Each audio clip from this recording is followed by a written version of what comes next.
Diane, when did you dedicate yourself to yoga personally and professionally? I dedicated myself to yoga personally, probably it was 31 years ago. After my very first yoga class, I realized that this was something that I needed to pursue forever. And 15 years later, I discovered Ashtanga yoga. And it was at that moment that I knew that I needed to share this practice with as many people as I could. And that's when I decided to teach my friends. And then it spread from there. Can you share a defining moment for you in your yoga practice? Anything at all?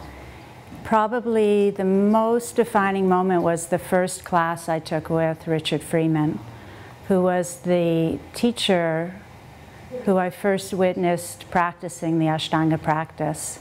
It was a video that I had purchased and had been watching at home, and that's how I started the practice.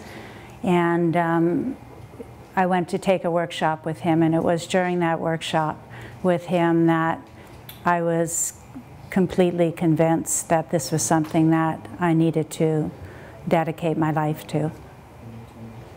Why do you think yoga can be intimidating for some, and how would you suggest to overcome it? I think yoga is intimidating for some people these days because a lot of the images we see of people practicing yoga are images of people doing very advanced postures. And those postures take many, many years of dedicated practice to understand and to be able to execute safely and properly. So I think because of that, sometimes people have an idea of yoga being just too much for them and too hard for them. And the best way to overcome that is to begin to practice yoga with a teacher who's teaching a beginner class. So to find the right class so that you're in a class with people who have never done yoga before, just like you, and then the practice is broken down and taught in a way that it's accessible to everybody. What do you find rewarding about being a yoga teacher? Before I was a yoga teacher, I was a shiatsu therapist, which is hands-on healing therapy. And I did that for 15 years before I decided to teach yoga.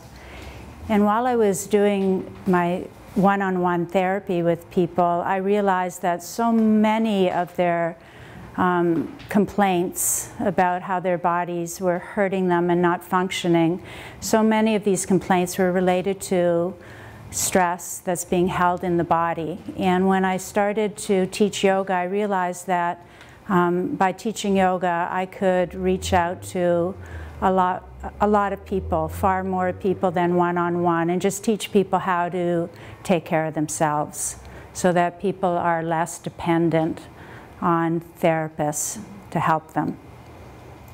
So then what qualities do you think that people should look for in an instructor and in a yoga studio?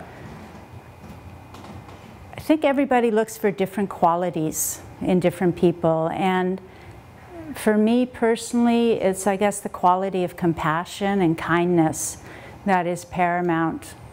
But I know other people are really comfortable being with a teacher who's harsh and intense because it makes them work harder, and that's what they're looking for.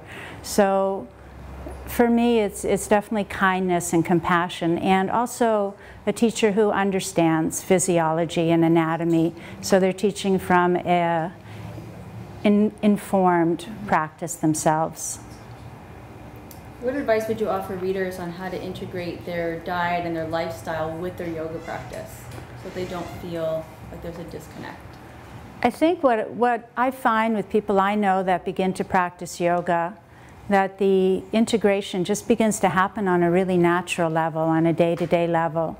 And just practicing yoga, that in itself makes you more aware of what's right for your body and what's right for your life. So I think it's just a daily practice that informs us as individuals on how to live our lives in a way that encourages health and happiness. Wonderful. Wonderful. Thank you very much. Thank you. My pleasure.